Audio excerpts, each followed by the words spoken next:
So the Breitling brand, lots happening with Breitling. New CEO George Cairn joined just I think around a year ago, giving a real push of dynamism and ambition and creativity both on product and marketing. So a lot of excitement from everybody to know what was happening in Breitling, and that for sure included us. So we heard about some great things, some really exciting developments from a product standpoint. So Mark, get us going on the new Navitimer. Yeah, sure, Brian. I mean, it's going to be interesting watch George Cairn sort of unpick Breitling and sort of re-establish it again. And one of his sort of first watches is the Navitimer 1, 38mm. It's a non-chronograph Navitimer, but it's a COS-certified automatic, so it's -4 seconds plus 6 seconds a day, and it's a terrific looking watch. It sort of references the heritage of the Navitimer with the sort of beading on the bezel, yep, and the sort of little red end to the seconds hand. It comes in 3 versions. There are a black and a blue dial in steel for £3,700, and then the bicolor version that we can see there is 4460. It looks great. The sort of silvery antique dial looks really good. And I think a really nice use of rose gold in the bezel really gives it a very eye-catching element to it. And then we were all debating about, you know, with the lugs in steel and the crown in steel, but it really looks very balanced, very nice. It works really well. And they originally presented it as a ladies' watch. They may have sort of slightly backtracked a little bit from that, because 38 is a good size for gents as well. But that particular iteration in the bicolour looks really quite feminine. Yep. And we've referenced it a few times as we've been having these sessions about men are looking for smaller watches these days. The trend towards a big watch, which was always really big at Breitling, definitely is moving more towards a 38 and even some cases 36. So a great watch to start us with. And then the Super Ocean Heritage, great range for us at Watches of Switzerland, our top selling range. Tell us about that. Yeah, I mean, it really is. It's an important family for Breitling. It's sort of 20% of the sales. Last year they introduced it in all steel with a ceramic bezel and sort of referenced again the sort of 1950s with the shape of the hands. So this year they've now brought it out in red gold. It's not pink gold, it's red gold, and it really pops out of the case and on the dial. So you've got the red gold bezel and the red gold markers and hands. Terrific watch. It's in 42 or 44 mil, and it's got the in-house B20 caliber movement. So it's a 70-hour power reserve. You can get it on the black rubber strap. I think they call it Aero Classic, yep, and it starts at 4520. Yeah. And you can also get it on a steel Milanese bracelet, which works really well with the rose gold, and that's for 4940. And that's a mesh kind of retro style as well. It is, yeah. I mean, it looks very similar to the. It's got the same texture as the rubber strap, except it's in yep, steel. It's a really smart bracelet. No, it really is a stunner, and totally everything about this is totally on trend. The black dial, the rose gold, and the mesh rubber strap. Was the date always there? Well, that's an interesting thing.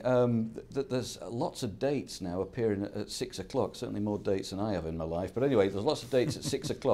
But it gives watches a really nice balance. So you've got the 3 and the 9 in harmony and in symmetry, and the date at 6 o'clock looks pretty good. Yeah, no, it's perfectly balanced. And we were debating earlier why the date was at 3, and I think there's a good reason for it, but none of us could remember what it was. If anybody out there knows it, maybe you could update our knowledge on it. And the lovely new Breitling logo. Yes, yeah. So the B, so the wings have gone, the anchor's gone, and now you're just left with a B, which is B for Breitling. But all part of this big new push behind Breitling that we're all fascinated to see how it goes and where it goes. No doubt at all it's going to be successful. Definitely. So the really interesting development and push in Breitling is to continue to emphasise, of course, their heritage and aviation and pilot watches and so on, but to broaden the appeal. And the last watch we looked at, the Super Ocean, very much is about broadening the appeal of Breitling. But just, you know, as we look at this last watch before we do, just a wee bit of history on the Breitling brand.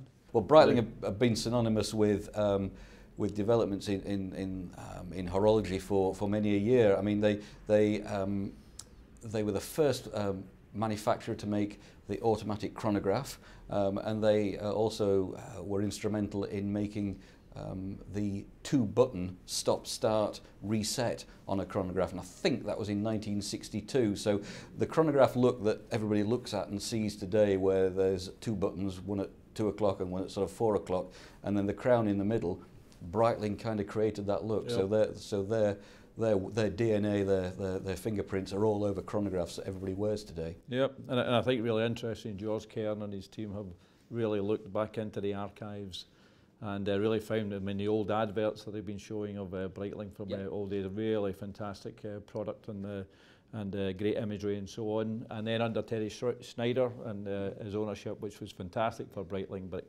very, very distinctive image and positioning.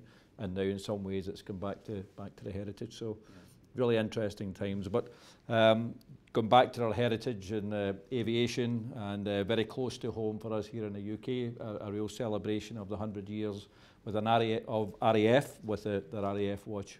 Yeah, indeed. Yeah, so it's as Brian says, it's the century of the RAF, and so Breitling, with their sort of aviation history, they're producing 4 limited edition watches.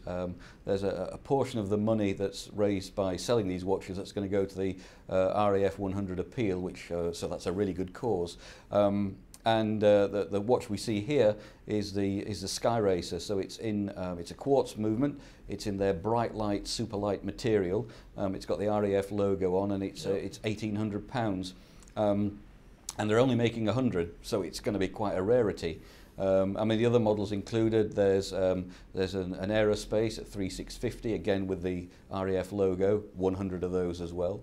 An Avenger GMT, again 100 for 3750, and then the last one they're only doing 25 of, and it's a Navitimer, so it's a chronograph with a blue dial. Again, it's got the logo on, but only 25 of those for 7,750. So these are going to be collector's items. They really are. The numbers are really small. They're celebrating sort of a worthy cause, so it's going to be quite something. And I think they're due in stores in April, so any moment now. Yep, no, great. And we think this is going to be a collector's item, but well priced, and then money going to charity. I mean, everything about it's really really great. So that's it from Breitling. But watch the brand, watch what's happening. It's going to be a really big year for the Breitling brand in the UK, and Weight Watches Switzerland will be a big part of it.